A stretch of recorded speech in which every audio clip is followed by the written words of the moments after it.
നമസ്കാരം. എല്ലാ സജ്ജനങ്ങൾക്കും സന്ധ്യാദീപത്തിലേക്ക് സ്വാഗതം.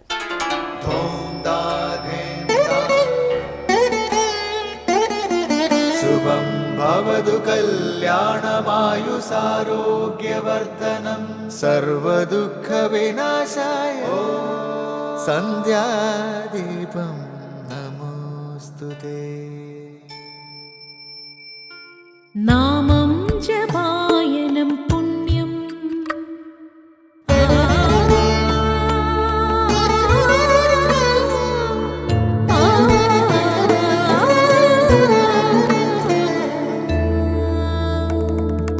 നാമം ജപായനം പുണ്യം നിരുപമദീപാങ്കുരം പോലെ സ്വരശ്രുതിലയവരമതുലം ദീവാങ്കണം മോക്ഷസംഗീതസാരം നീളും വഴിത്താരയിൽ ജീവതാരം മന്ത്രാലാപം മായാവിൻ നിൻ പ്രസാദം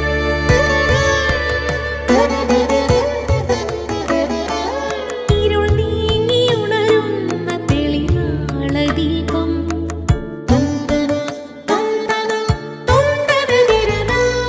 ഇരുൾ നീങ്ങിയുണരുന്ന തെളിനാളദീപം പ്രണവാമൃതം ചൊരിയുന്ന ദീപം ദീപം ദീപം ദീപം ദീപം സന്ധ്യാദീപം.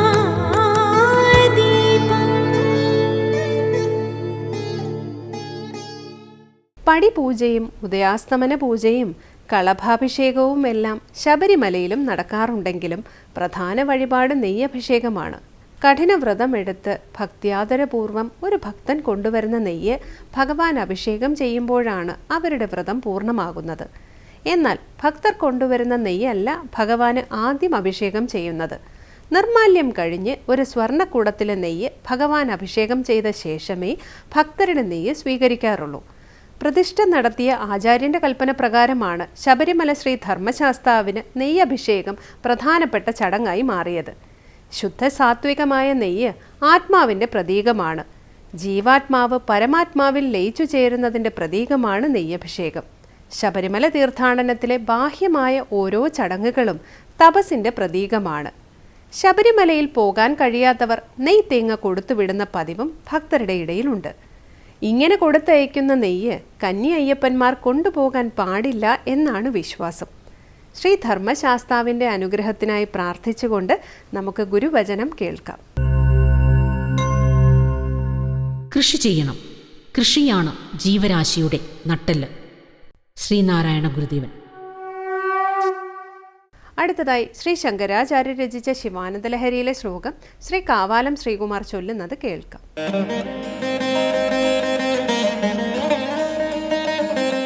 അമിതമുദമൃതം മുഹുർദുഹന്തീം വിമലഭവത് പദഗോഷ്ഠമാവസന്തീം സദയ പശുപതേ സുപുണ്യപാകാം മമ പരിപാലയ ഭക്തിധേനുമേകാം. അമിതമുദമൃതം മുഹുർദുഹന്തീം വിമലഭവത് പദഗോഷ്ഠമാവസന്തീം സദയ പശുപതേ സുപുണ്യപാകാം മമ പരിപാലയ ഭക്തിധേനുമേകാം.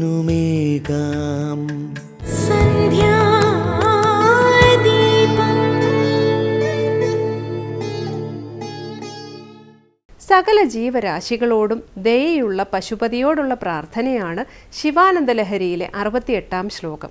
നല്ല പുണ്യം കൊണ്ട് ലഭിക്കുന്ന ഭക്തിയാകുന്ന എൻ്റെ ഒരു പശുവിനെ ഭഗവാന്റെ ആലയിൽ കെട്ടി പരിപാലിക്കണമേ എന്ന് പ്രാർത്ഥിക്കുന്ന ശ്ലോകം സ്വാമി ചിദാനന്ദപുരി വ്യാഖ്യാനിക്കുന്നത് തുടർന്ന് നമുക്ക് കേൾക്കാം.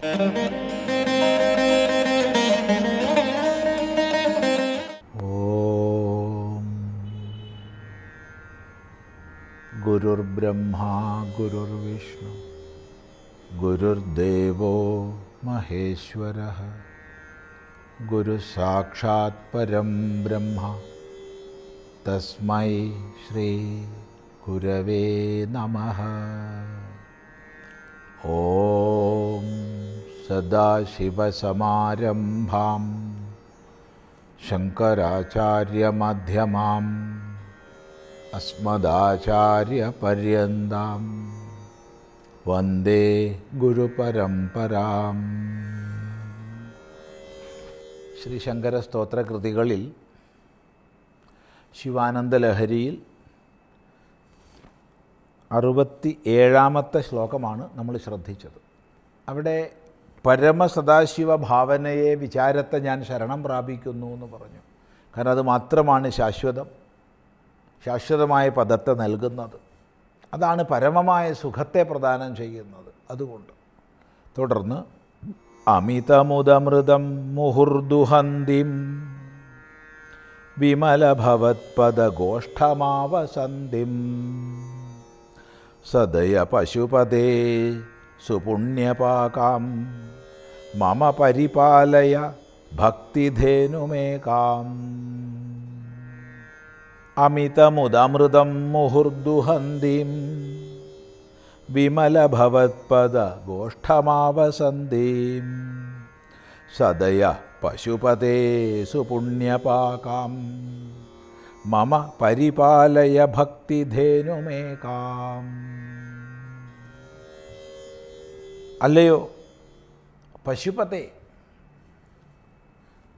അല്ലയോ സദയ, ഇത് രണ്ടും സംബോധനകളാണ്. അല്ലയോ പശുപതേ, സകല ജീവരാശികളുമാകുന്ന പശുക്കൾക്കെല്ലാം പതിയായവൻ, അങ്ങനെയുള്ള ഭഗവാനെ, സദയ, ദയയോടൊത്തവൻ, ദയാസഹിത സദയ, ദയയോട് ചേർന്നവനാണ് സദയൻ. ഹേ സദയ, സകല ജീവരാശികളിലും ദയയോടൊത്തവൻ. ഭഗവാന്റെ അഹൈതുകമായ ദയയാണ് ഈ പ്രപഞ്ചത്തെ മുഴുവൻ സംരക്ഷിക്കുന്നത്, നിലനിർത്തുന്നത്. ഹേ സദയ. അമിതമുത്, അമൃതം മുഹുഹു ദുഹന്തീം, അമിതമായ അപരിമിതമായ ആനന്ദത്തെ, അത് അമൃതമാണ്. അപ്പോൾ അമിതമായ ആനന്ദമാകുന്ന അമൃതത്തെ ദുഹന്തീം, ചുരത്തുന്നവളായ, ദ്വിതീയ വിഭക്തിയാണ്. അപ്പോൾ ചുരത്തുന്നവളായവളെ, ചുരത്തുന്നവളെ, എങ്ങനെയുള്ളവളെ? വിമലമായ ഭവത് പദമാകുന്ന, ഭവാന്റെ പദമാകുന്ന, കാലുകളാകുന്ന ഗോഷ്ഠത്തിൽ, തൊഴുത്തിൽ വസിക്കുന്നവളെ. സുപുണ്യപാകാം, സുപുണ്യത്തിൻ്റെ ഫലമായി ലഭിക്കുന്നവളെ. അങ്ങനെയുള്ള മമ ഏകാം ഭക്തിധേനും, എൻ്റെ ഒരു ഭക്തിയാകുന്ന പശുവെ പരിപാലയ, പാലിക്കണമേ ഭഗവാനെ എന്ന് പറയുകയാണ്. അപ്പോൾ പശുപതിയോട് പ്രാർത്ഥിക്കുകയാണ്, എൻ്റെ പശുവെ പാലിക്കണമേ, എൻ്റെ പശുവെ പാലിക്കണമേ. എങ്ങനെയുള്ളതാണ് എൻ്റെ പശു? എൻ്റെ പശു ഭക്തിധേനുവാണ്, ഭക്തിയാകുന്ന പശുവാണ്. അപ്പം ഭക്തിയെ ഇവിടെ ധേനുവായിട്ട്, പശുവായിട്ട് കൽപ്പിച്ചു. നേരത്തെ ഒരു ശ്ലോകത്തിൽ ഭക്തി എന്തിനു നൽകുന്നില്ല, താത്പര്യം എല്ലാ മഹിമകളെയും ഭക്തി നൽകുന്നു എന്ന് സമർത്ഥിച്ചിട്ടുണ്ട്. അങ്ങനെ ജീവിതത്തിൽ എല്ലാ മഹിമകളെയും നമുക്ക് നൽകുന്നതായ ഭക്തി ധേനുവാണ്. എല്ലാറ്റിനെയും ചുരത്തിത്തരുന്ന ധേനു, കാമധേനുവെ പോലെ. അങ്ങനെയുള്ള ഭക്തി അമിതമുത്, അമൃതം,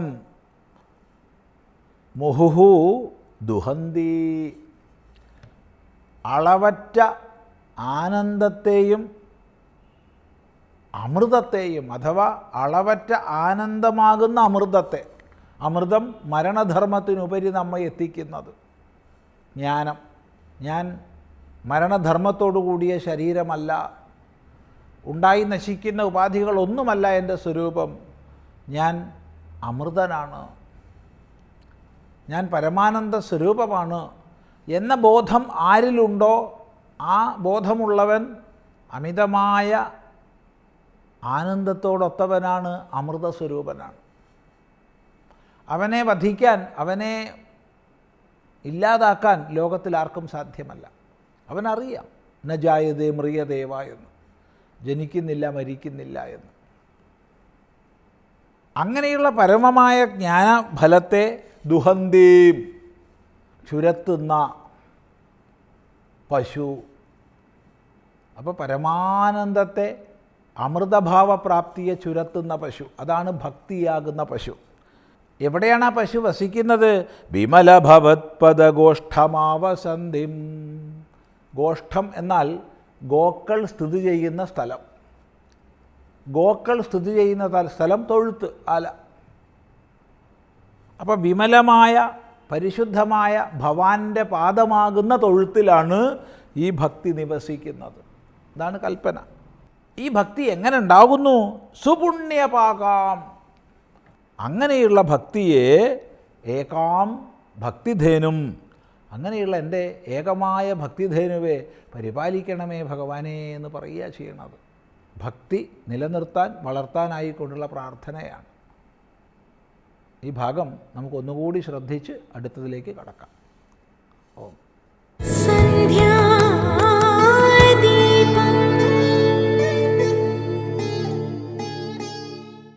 ഇനി ദീപാരാധനയ്ക്കായി ക്ഷേത്രസന്നിധിയിലേക്ക് പോകാം.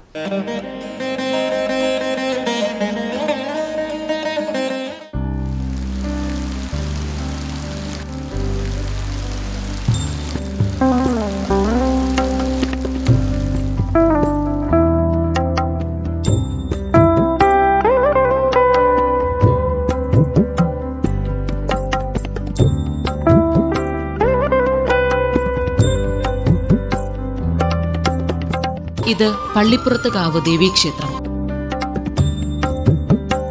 കോട്ടയം തിരുവനന്തപുരം റൂട്ടിൽ കോടിമത എന്ന സ്ഥലത്താണ് പള്ളിപ്പുറത്തുകാവ് ക്ഷേത്രം സ്ഥിതി ചെയ്യുന്നത്. കോട്ടയം റെയിൽവേ സ്റ്റേഷനിൽ നിന്നും ഏകദേശം 5 കിലോമീറ്റർ ദൂരമാണ് ക്ഷേത്രത്തിലേക്കുള്ളത്.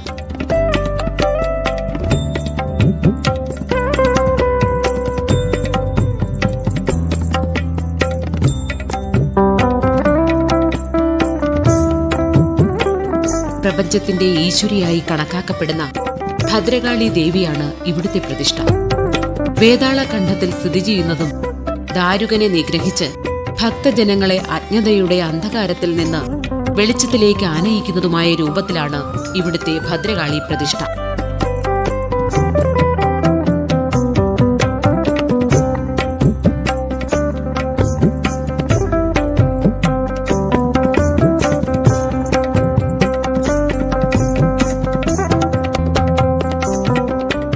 ഇന്ന് പള്ളിപ്പുറത്തുകാവ് ക്ഷേത്രം സ്ഥിതി ചെയ്യുന്ന സ്ഥലം പണ്ട് കുമാരനെല്ലൂർ ദേവസ്വം വകയായിരുന്നു. കോട്ടയത്തെ വയസ്കര മൂസിന്റെ ഇല്ലത്തുള്ളവരെ വയസ്കര പോറ്റി എന്ന പേരിലാണ് അറിയപ്പെട്ടിരുന്നത്. വയസ്കര പോറ്റി അന്ന് നാടുവാണിരുന്ന തെക്കുംകൂർ രാജാവിന്റെ വൈദ്യനായിരുന്നു. കോടിമത, തിരുനക്കര എന്നീ പ്രദേശങ്ങളിലുള്ള ആധിപത്യം തെക്കുംകൂർ രാജാവ് വയസ്കര പോറ്റിക്ക് വിട്ടുകൊടുത്തിരുന്നു. നികുതി പിരിച്ചെടുക്കുന്നതിനും മറ്റുമുള്ള അധികാരമെല്ലാം വയസ്കര പോറ്റിക്കായിരുന്നു. ദേവീസേവകനായ ഒരു ഭക്തന്റെ അപേക്ഷ പ്രകാരം വയസ്കര പോറ്റി കോടിമതയിൽ ഭദ്രകാളി ദേവിക്ക് ഒരു ക്ഷേത്രം പണികഴിപ്പിച്ചു കൊടുക്കാൻ സമ്മതിച്ചു. ദേശക്കാരുടെ സഹകരണം ക്ഷേത്രത്തിന്റെ നിർമ്മാണത്തിൽ ധാരാളമുണ്ടായിരുന്നതിനാൽ വളരെ പെട്ടെന്നു തന്നെ ക്ഷേത്ര സമുച്ചയം കോടിമതയിൽ ഉയർന്നു. അന്നത്തെ പ്രസിദ്ധനായ തന്ത്രി ഭദ്രകാളി മറ്റപ്പള്ളി നമ്പൂതിരിപ്പാടിനെ വിളിച്ചു വരുത്തുകയും ഭഗവതിയെ പ്രതിഷ്ഠിക്കാനുള്ള സൗകര്യവും വയസ്കര പോറ്റി ചെയ്തു കൊടുക്കുകയുണ്ടായി. പ്രതിഷ്ഠ നടത്തിയ മറ്റപ്പള്ളി നമ്പൂതിരിയാണ് ഈ ക്ഷേത്രത്തിന് പള്ളിപ്പുറത്തുകാവ് എന്ന പേര് നിർദ്ദേശിച്ചത്.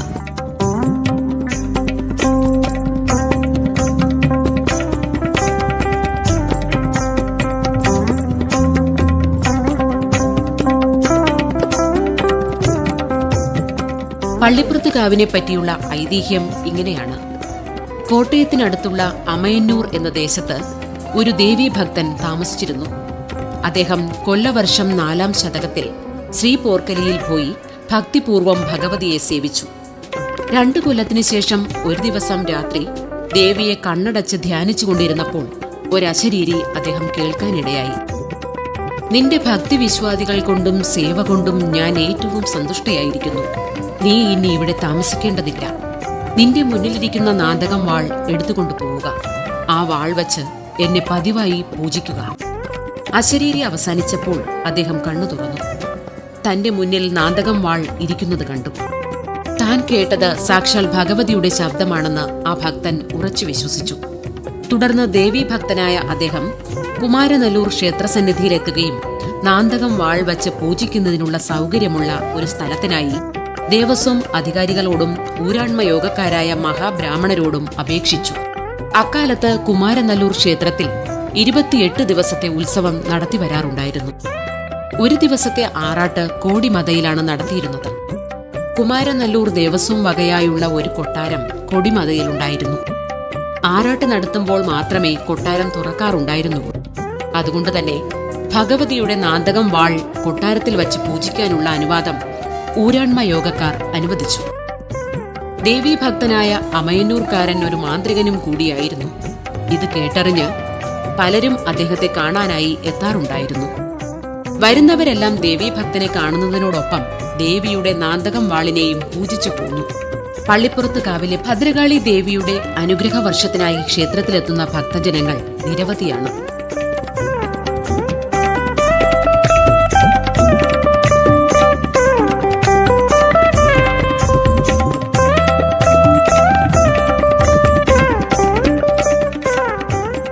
പള്ളിപ്പുറത്തുകാവിലെ ക്ഷേത്ര നിർമ്മാണത്തിനും പ്രതിഷ്ഠയ്ക്കും ശേഷം അക്കാലം വരെ ദേവിയെ പൂജിച്ചുകൊണ്ടിരുന്നയാൾക്ക് ദേവിയെ തുടർന്ന് പൂജിക്കാൻ സാധിച്ചില്ല. അന്നു മുതൽ പൂജയ്ക്കായി ബ്രാഹ്മണരെ ഏർപ്പാടാക്കി. ബ്രാഹ്മണ പൂജ നടന്നു വരുമ്പോൾ തന്നെ അദ്ദേഹം ദേവിയെ മനസാ സ്മരിച്ചുകൊണ്ടേയിരുന്നു. അതിനായി അമയന്നൂരിലെ പൂർവ്വഗൃഹം ഉപേക്ഷിക്കുകയും കൊട്ടാരത്തിൽ തന്നെ സ്ഥിരതാമസമാക്കുകയും ചെയ്തു. അതിനാൽ അദ്ദേഹത്തിനും അദ്ദേഹത്തിന്റെ വംശജർക്കും കൊട്ടാരത്തിലുണ്ണി എന്ന പേർ സിദ്ധിക്കുകയും ചെയ്തു.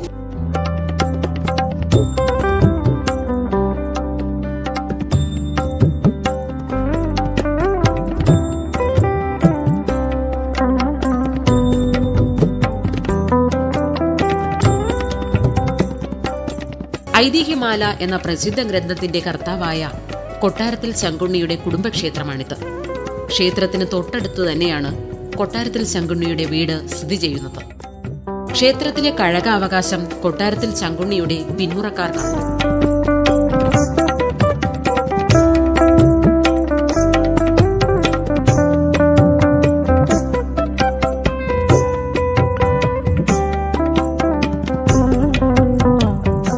ഭദ്രകാളി ദേവി പൂജയ്ക്കായി ചെയ്യുന്ന തീയാട്ട് ഈ ക്ഷേത്രത്തിലെ ഒരു പ്രത്യേകതയാണ്. ദൈവമായി ആടൽ ലോപിച്ചാണ് തീയാട്ട് ഉത്സവം എന്ന പേരിൽ അറിയപ്പെടുന്നത്. പന്തമുഴിച്ചിലിന്റെ പ്രാധാന്യം പരിഗണിച്ച് ദീപമാടൽ എന്നർത്ഥം വരുന്ന ദീപാട്ടം പിന്നീട് തീയാട്ടായി മാറിയതാണെന്നും ഒരു മറുപക്ഷമുണ്ട്. തീയാട്ട് 2 വിധത്തിൽ ഉണ്ട്: ഭദ്രകാളി തീയാട്ടും അയ്യപ്പൻ തീയാട്ടും. അയ്യപ്പൻ തീയാട്ടിൽ ശാസ്താവിനെയും ഭദ്രകാളി തീയാട്ടിൽ ഭദ്രകാളിയെയും കെട്ടിയാടുന്നു. സാധാരണയായി ഭദ്രകാളി ക്ഷേത്രങ്ങളിലും അപൂർവ ചില ഗൃഹങ്ങളിലും തീയാട്ട് നടത്തിവരുന്നു.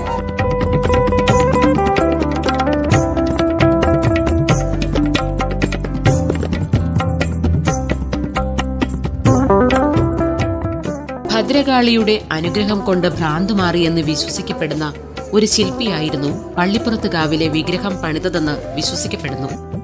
ഭ്രാന്തുമാറിയതിന്റെ നന്ദിസൂചകമായി ഭഗവതി നടയിൽ ഭദ്രകാളി ദേവിയുടെ ഒരു വിഗ്രഹം കൊത്തിയുണ്ടാക്കി.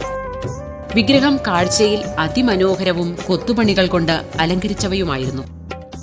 8 തൃക്കൈകളോടുകൂടിയും അവയിൽ 2 തൃക്കൈകൾ കൊണ്ട് ദാരുകാസുരനെ ശൂലത്തിന്മേൽ കുത്തിക്കോർത്ത് ഉയർത്തിപ്പിടിച്ചുകൊണ്ടും വേതാളത്തിന്റെ കഴുത്തിലിരിക്കുന്നതുമായിട്ടാണ് വിഗ്രഹം ശില്പി പണിതീർത്തത്.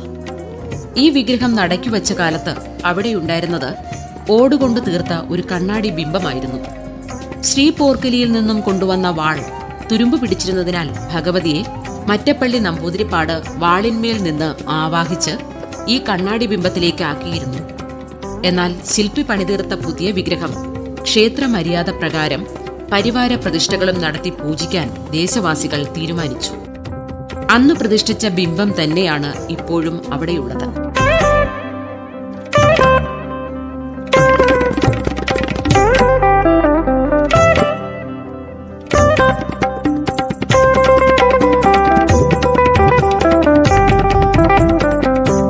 പള്ളിപ്പുറത്ത് കാവിലെ ദേവീക്ഷേത്രത്തിലെ തിരുവുത്സവം 10ാമുദയ മഹോത്സവമായി കൊണ്ടാടുന്നു.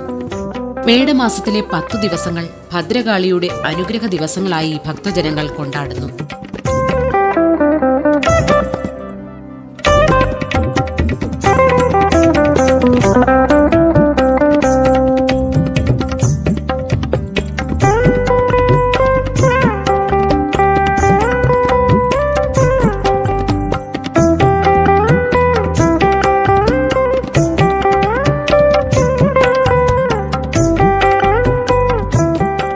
ശാസ്താവ്, ശിവൻ, ഗണപതി, നാഗർ, ശ്രീകൃഷ്ണൻ എന്നിവയാണ് ഇവിടെ ഉപദേവന്മാരായി കുടിയിരിക്കുന്നത്.